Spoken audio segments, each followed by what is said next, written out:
In the name of Allah, the most compassionate, the most merciful, and may the peace and blessing of Allah be upon His last and beloved Messenger Muhammad, and may the peace and blessing of Allah be upon you all. The title of this episode is How to Prove that Satan Exists.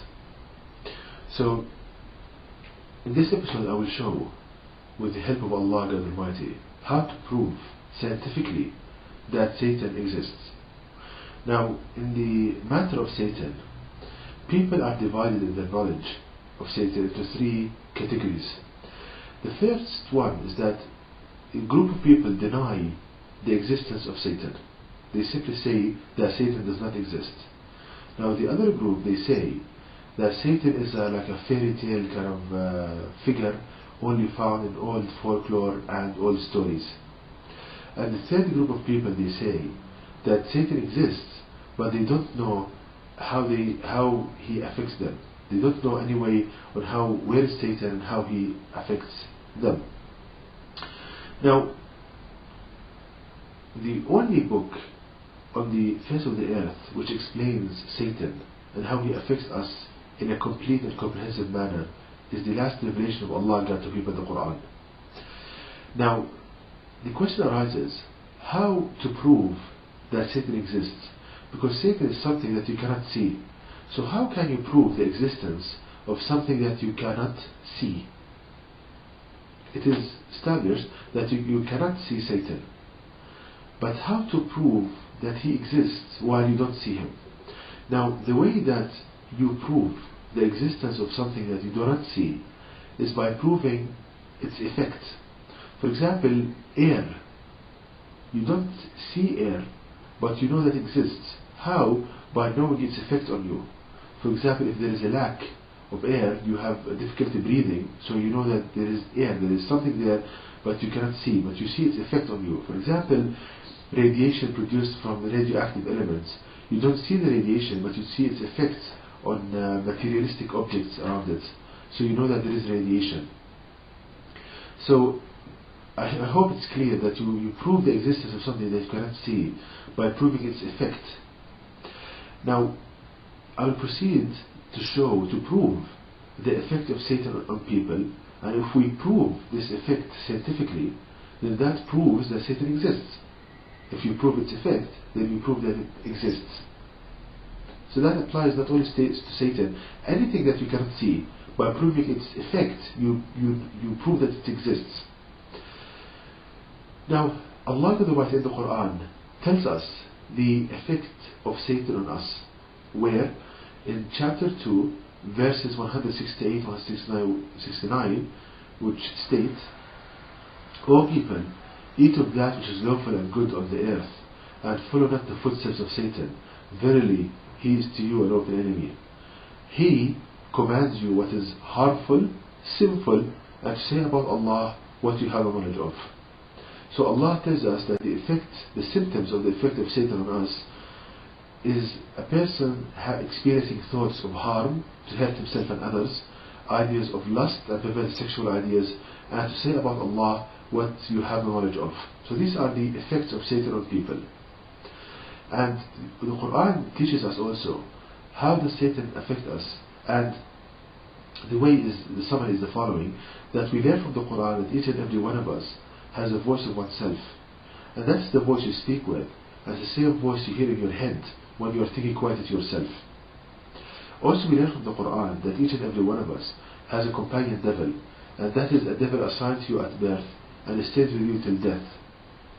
And the way that this companion devil affects you, each and every one of us has this companion devil, is explained in the Quran in chapter 17 verse 64, which states, and will fool them gradually, whom you can of them with your voice. This is part of the verse. So we learn here that this companion devil, he tricks you with the thoughts contained in his voice, meaning that he engages you in conversation, like a person engages you in conversation, and he tries to trick you and befool you with the thoughts contained in his voice. Now here somebody might ask, I only hear the voice of myself when I think quietly. So where is this voice of Satan?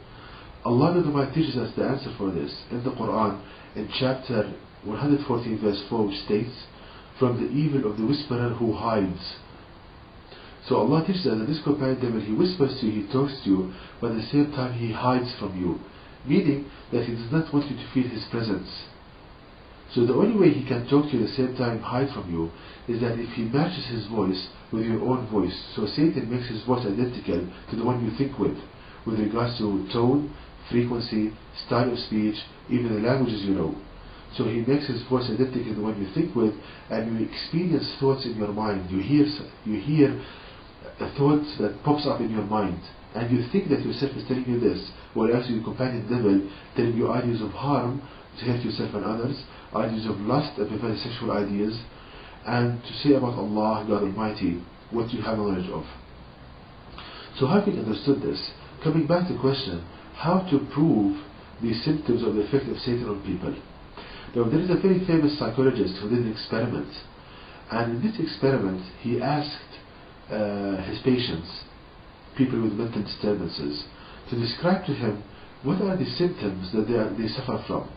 And he told him the following, that the thing that gives us mental pain and disturbances, firstly, that we experience ideas of harm to hurt ourselves and others. The second group of ideas that we experience, ideas of lust and filth and perverted sexual ideas. And the third group of ideas, blasphemy, meaning insulting religious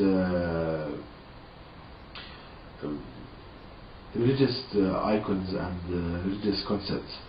So if we compare the symptoms that people with mental disturbances, with mental illness suffer from, and the symptoms of the effect of Satan on people as described in the Quran, he commands you what is harmful, sinful, and say about Allah what you have knowledge of. We see a perfect match between the two. And no wonder that these symptoms, they cause people mental pain and anguish, because Allah describes in the Quran that Satan is an enemy for us. And an enemy does not want your well-being, your happiness, but wants your pain and despair. So I prove it here with the help of Allah the Almighty, the effect of Satan on people. So proving the effect, it proves that Satan exists, and it proves that he affects us exactly as described in the Quran. And Allah the Almighty shows us this, brothers and sisters, to save us from this enemy. So the conclusion is that Satan exists. He affects us by matching his voice with our own voice we hear in our own head. And he tells us ideas of harm to hurt ourselves and others, ideas of lust and perverted sexual ideas, and to say about Allah, God, what you have knowledge of. And you think that yourself is telling you this because the voice is identical, when actually it's companion devil. And to know more details about this topic, please visit my website at www.quran-miracle.com, and you can email me at zquran@yahoo.com, and may the peace and blessings of Allah be upon you all.